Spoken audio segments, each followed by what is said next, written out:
안녕하세요. 고전의 지혜입니다. 구독과 좋아요 부탁드립니다. 옛날 한 고을에 손이 귀한 집안의 7대 독자로 태어난 김진사가 있었다. 김진사는 어렵사리 늦은 나이에 대를 잇게 될 아들 하나를 얻었다. 김진사 부부는 세상을 다 가진 것처럼 기뻐했고 애지중지하며 아들을 키웠다. 그 아들이 15살이 되자 김진사는 손이 귀한 것이 염려되어 인근에 아들보다 나이가 한두 살 많은 참하고 어질다고 소문이 자자한 박자수의 맏딸을 며느리로 맞이하였다. 김진사는 아들의 혼례를 치르고 나니 후사에 대한 안심은 되었으나 아직은 아들이 나이가 어린지라 손주를 기대하기에는 이르다는 생각도 들었다. 하여 어느 날 아들을 불러 말하였다. 아들아, 네가 이제 가장이 되었으니 책임이 막중할 터이고 자네 대장부로서 세상에 나아가 뜻을 펼쳐야 하지 않겠느냐. 이 아비는 내가 출사하여 세상을 경험해 보았으면 한다. 몇 년을 기한으로 과거 준비를 하였으면 한다. 너에게 가르침을 주실 학식이 깊은 스님이 계신 절을 정했으니 집안일은 신경 쓰지 말고 과거 공부에 전념하거라. 몇 달간의 짧은 신혼을 보낸 아들 내에는 아쉬웠지만 김진사의 기대가 크다는 것을 알고 있었고 아버지의 말씀이 맞다는 생각에 따르기로 하였다. 아들은 차마 발길이 떨어지지 않았지만 억지로 마음을 다잡고 집을 떠났고 새색시 역시 헤어짐의 아쉬움이 컸지만 내심 남편이 어엿한 가장으로 성장해 주기를 기대했다. 혼자 남겨진 새색시는 시부모가 잘 대해 주었으나 손이 귀하고 엄한 가풍의 시댁살이가 만만치는 않았고 남편도 부재한 시댁살이인지라 터놓고 하소연할 사람도 없어 막막하기만 하였다. 그러던 중 비슷한 또래인 만삭의 여자 하인이 자신의 시중을 들어주게 되었다. 푸근하고 다정한 만삭의 여자 하인은 세댁의 유일한 말벗이 되어주었다. 그러던 차에 만삭의 여자 하인은 사고로 남편을 잃었고 얼마 안 되어서 아이를 출산했으나 아이 또한 100일이 되기 전에 세상을 떠나버렸다. 연이은 불행에 상심해하던 하녀가 스스로 목숨을 끊으려 한 사건이 일어났다. 하녀는 다행히 목숨을 구했으나 삶의 의지를 잃고 넉나간 사람처럼 지냈다. 이를 가엾게 여긴 며느리는 하녀가 기운을 차리도록 정성스럽게 보살펴 주었다. 며느리의 정성 덕분인지 하녀는 점차 기운을 차리기 시작했고 마음의 깊은 상처도 차츰 아물어가고 있었다. 한 해가 지나가자 하녀는 옛날처럼 정상적인 생활이 가능했고 상전인 며느리에게 고마워했으며 두 사람은 신분의 벽이 있었으나 친한 자매처럼 지내게 되었다. 며느리 역시 자신의 속내를 털어놓을 수 있고 또 자신의 말에 귀 기울여주는 하녀에게 고마운 마음이 들었다. 그렇게 3년이 흐른 어느 날 아내를 떠나 글공부에 전념하던 김진사의 아들은 집에 두고 온 아내가 그리워 밤잠을 설치기 일쑤였고 아내의 모습이 떠올라 도무지 공부에 전념할 수가 없었다. 이를 예견하고 김진사가 이미 스님에게 아들이 허투루 행동하지 못하도록 살펴줄 것을 부탁했고 스님은 글동무들에게 김진사의 아들이 샛길로 빠지지 않게 감시하도록 미리 일러두었다. 삼엄한 감시 속에서 김진사의 아들은 어찌하면 잠시라도 집에 다녀올 수 있을지 궁리를 하였다. 그러던 어느 날 김진사 아들은 지필물과 책을 구하러 장터에 다녀오겠다고 스승에게 말하고 절에서 내려와 장터로 향하였으며 어김없이 스승의 지시로 동무들이 따라왔다. 장터에 오자 김진사의 아들은 주막에 들러 일부러 동무들에게 술을 마시도록 권했고 동무들이 취한 틈을 타서 빠져나와 아내가 있는 집으로 향했다. 집 앞에 도착한 김진사 아들은 아버지의 실망한 모습이 떠올라 차마 집으로 바로 들어가지 못했다.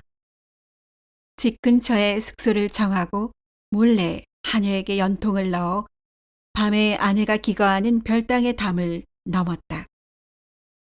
며느리와 친한 하녀는 김진사 아들을 도와 다른 사람의 눈을 피해 며느리 방에 들어가도록 도왔다. 그날 밤 김진사는 홀로 지낼 며느리가 걱정이 되어 며느리의 거처인 별당 근처에 와서 살펴보았다. 그런데 며느리의 방에서 낯선 남정네의 기척이 들렸고 며느리가 의심되기 시작하였다. 다음 날 밤에도 몰래 살펴보았는데 다시 남정네의 기척이 들려 김진사는 걱정이 깊어졌다. 어허, 며느리가 외간 남자를 방에 들이다니. 우리 집은 이제 희망이 없구나. 일 어찌할꼬. 아들이 알면 무척 실망할 터이니 묘책을 생각해야겠구나. 김진사는 다음 날 월담한 흔적을 찾아 담 아래에 깊은 구덩이를 파도록 하인들에게 은밀히 지시했다. 기실 김진사는 그 외간 남자를 혼내줄 요량이었고 더 이상 며느리와 이어지지 못하게 할 생각이었다. 그날 밤이 되자 어김없이 낯선 그림자 하나가 월담을 했고 그만 구덩이에 빠졌다. 구덩이에 빠진 남자의 비명소리가 들렸고 이내 소리가 잦아들었다. 기다리던 남편이 오지 않아 이상히 여긴 며느리가 뒤늦게 이 사실을 알고 눈물을 흘리며 시아버지에게 달려갔다. 아버님, 구덩이에 빠진 사람은 애간 남자가 아니고 서방님이어요. 빨리 구해주셔요. 이 말을 듣고 놀란 김진사는 서둘러 불을 밝히고 하인들과 함께 구덩이에서 아들을 꺼냈으나 아들은 높은 곳에서 떨어진 충격으로 많이 다친 상태였다. 며칠 동안 갖은 치료를 했음에도 불구하고 아들은 회복하지 못한 채 세상을 등지고 말았다. 참담한 상황을 마주하고 김진사 부부는 대성통곡했고 며느리 역시 하염없이 눈물을 흘렸다. 어처구니 없이 금지오겹 외아들을 떠나보낸 김진사 부부는 자신들을 책망하며 식음을 전폐하였다. 금쪽 같은 내 아들을 저 세상에 보내다니 경거망동한 내 책임이 실로 크구나. 아들 없는 이 세상 더 이상 살아 무엇하겠는가. 김진사 부부는 시름시름 앓다가 얼마 지나지 않아 그만 연이어 세상을 하직하고 말았다. 며느리 역시 남편의 죽음이 자신의 책임인 양 스스로를 책망하면서 삶의 희망을 잃었다. 이를 옆에서 지켜본 하녀는 며느리가 불쌍하였고 남의 일처럼 여겨지지 않았다. 하녀는 슬픔에 빠진 며느리를 지극정성으로 간호했으나 별 차도를 보이지 않았다. 그러던 중에 며느리가 스스로를 해하려 하는 것을 하녀가 극적으로 발견해 가까스로 말렸다. 아시마님, 어찌 이리도 무모하시니까. 목숨이 얼마나 소중한 것인 줄 모르십니까? 혹여 복중에 악이라도 있으면 어쩌시려고 이러십니까? 부디 몸을 소중히 여기시고 슬픔을 이겨내셔요. 며느리는 하녀의 말을 듣고 아차 싶었고 한동안 건강을 챙기기로 마음을 추스렸다. 하녀의 말대로 며느리에게 태기가 보였고 힘든 시간을 보내며 가까스로 유복자가 세상에 나왔다. 오랜 상고 끝에 건강한 아들을 본 기쁨도 잠시. 몸이 허약해진 며느리는 난산으로 인해 몸이 더욱 약해졌다. 산모가 허약한 탓에 갓난아이는 하녀가 유모와 함께 키웠다. 하녀는 아이뿐만 아니라 산모 역시 온갖 정성을 다해 보살폈으나 며느리의 건강은 좀처럼 회복되지 않았다. 며느리는 병약해진 자신의 미래가 밝지 않다는 것을 직감했고 남모르게 유사를 준비했다. 하나뿐인 아들을 잘 키워야 하는데 몸이 다르질 않는구나. 이 세상에 홀로 남겨질 아들을 위해 미리 준비해야 한다. 주인 가족의 형편이 이러하니 김진사 댁은 가세가 급격히 기울기 시작했고 며느리 역시 이 사정을 알고 세상에 홀로 남겨질 아들을 위해 유서를 준비했던 것이다. 어느 날 며느리는 충직한 하녀를 불러 눈시울을 붉히며 말했다. 여보시게, 나는 이제 살 날이 얼마 남지 않은 듯 싶으이 자네에게 마지막으로 부탁이 있으니 치밀한 생각 말고 달아주시면 고맙겠네. 앞날을 직감한 하녀 역시 눈시울을 붉히며 답했다. 아시마님, 무슨 부탁이든 부담 갖지 마시고 말씀해 주셔요. 그동안 저에게 베푸시는 애가 끝없이 깊고 넓은데 셋내 무슨 일이 있더라도 약속을 꼭 지켜내겠습니다.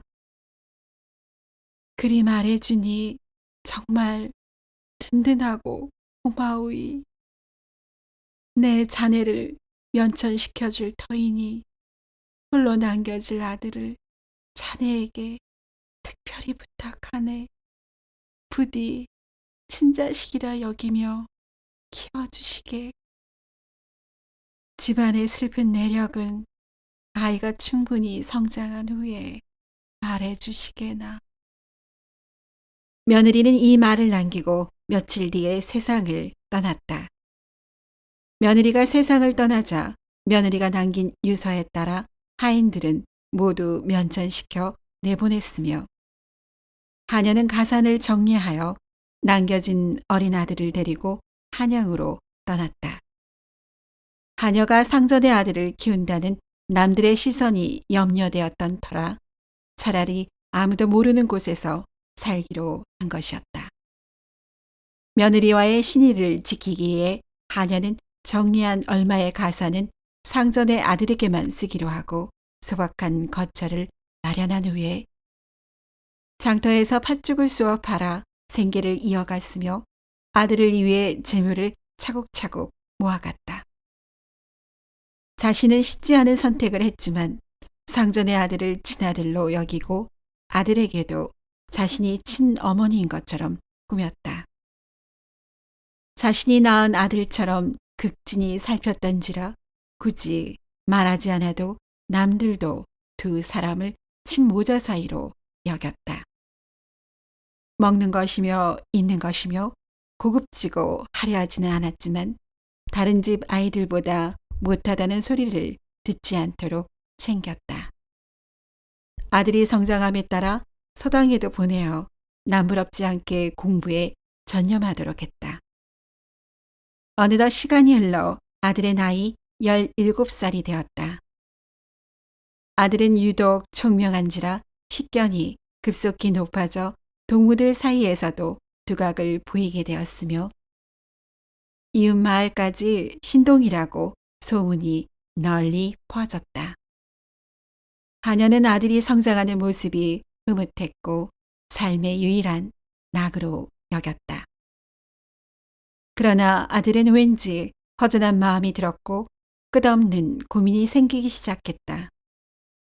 동문수학하던 학동들이 하나둘씩 서당을 떠나며 과거를 준비한다느니 성균관 유생으로 들어간다느니 하자. 이러한 고민은 더욱 깊어만 갔다. 자신의 어머니는 시장에서 팥죽 장사를 하고 있고 아버지는 누구인지도 모르고 신분마저 한미하니 자신은 과거를 볼 수도 없다 생각이 들었고 이리 공부를 해서 무엇하나 하는 생각이 머리에서 맴돌았다. 아들의 한숨이 깊어지는 것을 눈치챈 어머니가 염려스러운 눈빛으로 아들을 불러 말했다. 아들아, 무슨 고민이 있는 것이냐? 요즘 동생기가 없어 보이는구나. 어머니, 아니어요. 제가 쓸데없이 어머니께 신녀를 끼쳐 렸나 봅니다. 과거 준비한답시고 동무들이 하나 둘 서당을 떠나고 있어서 섭섭한 마음이 들어 그러하니 너무 신경 쓰지 마셔요. 그래, 그럼 너도 과거 준비를 해보렴. 지금까지 쌓은 식견이 남보다 못하지 않을 텐데 너라고 못할 리 없지 않겠느냐. 아니어요. 우리 집 형편이나 신분도 그러하고 어머니께서도 고생하시는데 그동안 쌓은 식견을 발편 삼아 고을 아전으로 들어가 어머니를 봉양하겠어요. 어머니는 아들의 말을 듣고 깊은 상념에 잠겨 눈시울을 붉혔다. 잠시 후 어머니는 그동안 보여주지 않았던 김진사 댁의 족보를 꺼내 보이고 지나온 자초지정을 얘기했다. 아들아, 너는 과거 상전 댁의 아드님이지만 내 마음으로 낳은 나의 아들이다. 이것을 이날 이때까지 한 번도 의심한 적이 없었단다. 이 말을 듣고 아들은 놀랐으나 이내 마음을 가라앉히고 눈시울을 붉히며 말했다. 어머니, 어머니는 언제까지나 저의 어머니입니다. 어찌 다혜와 같은 어머니의 사랑을 모르겠는지요. 아들 역시 자신을 키우기 위해 전 인생을 헌신한 어머니의 모정에 감동했고 눈물을 흘리며 어머니를 꼭 껴안았다. 그날 이후 어머니는 아들이 과거 공부에 전념할 수 있도록 지원을 아끼지 않았다. 이러한 지원과 아들이 성실히 노력한 결과로 몇 해가 지나서 아들은 과거에 급제했다.